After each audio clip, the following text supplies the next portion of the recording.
So back when I was in the remediation business as a environmental engineer, one of the things we had to identify with each report is what was the pathway.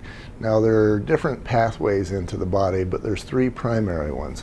The first one is inhalation, meaning that whatever the contaminant is, it goes in through the nose, into the lungs, and out through the body and the bloodstream that way. That's called the inhalation pathway.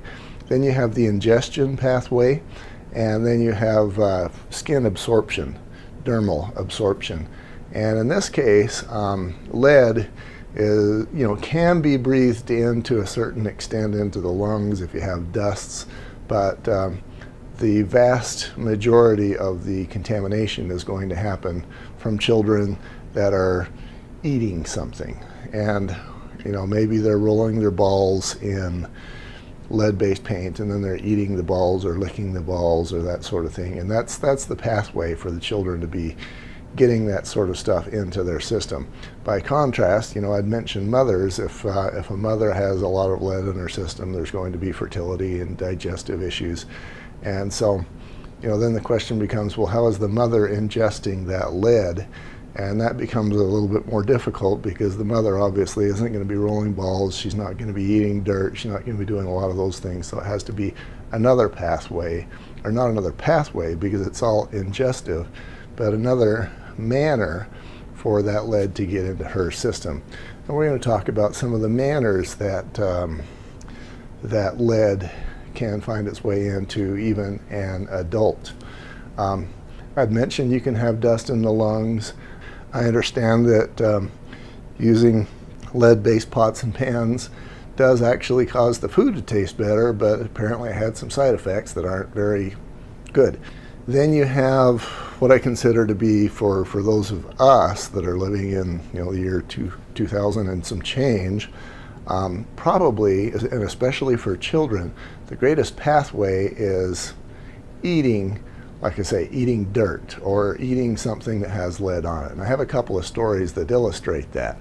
One of them is I did an inspection at a pretty new home. It was less than a year old, and it checked out pretty well, and I left, I wrote the report, and I get another call 2 or 3 weeks later, and they said our living room is soaked.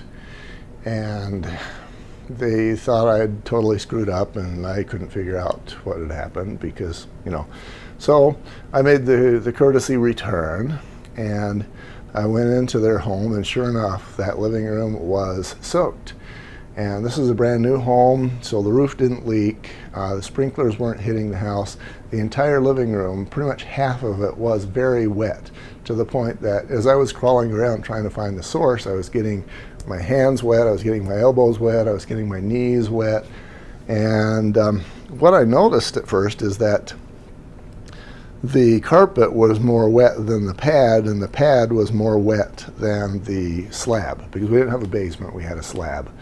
And so I thought, all right, we're not getting the water from beneath, we're not getting it from the window, we're not getting it from the ceiling. I went out and looked at the roof, and there was anything that was going on here. And this was a living room where there's no water.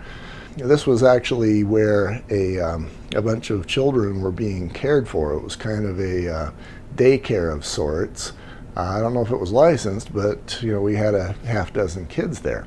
And the toy box was pretty much in the center of the wetness.